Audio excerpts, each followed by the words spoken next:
Welcome to crypto market pearls. आपके साथ मैं हूं अयाज, क्रिप्टो मार्केट से आज की बड़ी खबरों के साथ। चलिए देखते हैं आज के टॉप हेडलाइन।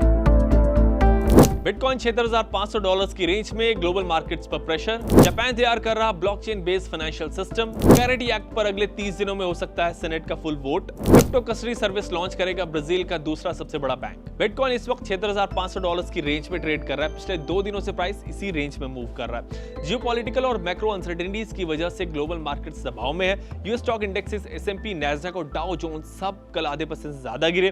क्रिप्टो पर भी वीक सेंटीमेंट का असर पड़ रहा है। पिछले 6 दिनों में बिटकॉइन करीब 6.5% गिरा है। इंस्टीट्यूशनल सेंटीमेंट भी अभी थोड़ा वीक है। कल स्पॉट बिटकॉइन ETF से $5.5 मिलियन का आउटफ्लो रिकॉर्ड हुआ। वैसे मंडे के $649 मिलियन के आउटफ्लो से कल का जो आउटफ्लो डेटा है वो काफी बेहतर है।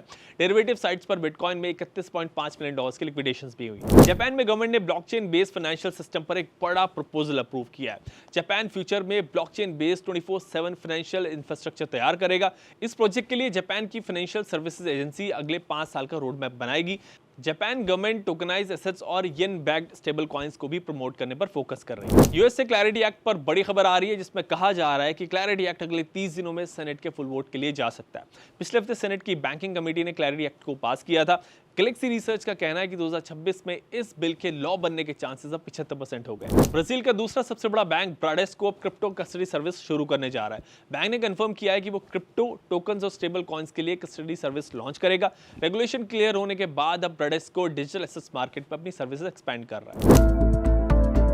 तो रेगुलेटरी क्लैरिटी ना होने की वजह से ये इंडिया का टैलेंट बहुत ज़्यादा ऑलरेडी मूव आउट कर चुका है और कैपिटल भी नहीं है। तो यहाँ पे जो एग्जिस्टिंग स्टार्टअप्स हैं उनको भी सर्वाइव करने के लिए बहुत मुश्किल हो रही है। उनको अपनी वैल्यूएशंस काफ़ी गिरानी पड़ रही है, भले ही उनका स्टार्टअप चल रहा है अच्छे से। तो ये एक बहुत बड़ा प्रॉब्लम है। जब तक क्लैरिटी नहीं आती है तब तक आई थिंक ये कंटिन्यू रहेगा। काफ़ी हद तक स्टार्टअप जो एक अच्छा इनोवेशन और एक अच्छे यूज़ केसेस बना सकते हैं वो सब इंडिया के बाहर जाके बनाएंगे। वो सारी चीज़ें इंडिया के लिए नहीं करेंगे बट इंडिया के बाहर रह के पूरी दुनिया के लिए करेंगे, जो कि मेरे हिसाब से काफ़ी बड़ा लॉस है इंडिया के लिए। क्योंकि आप इनोवेशन तो वैसे ही ख़त्म कर रहे हैं इस तरह से, दूसरा टैलेंट भी छोड़ के जा रहा है। तो आप एक तरह से ये सारी चीज़ें खोने के बाद भी अगर आप वर्ल्ड मैप पे देखते हैं तो स्टेबल कॉइन्स इंडिया में 2nd नंबर पे आते हैं ट्रांजैक्शन वॉल्यूम को लेके।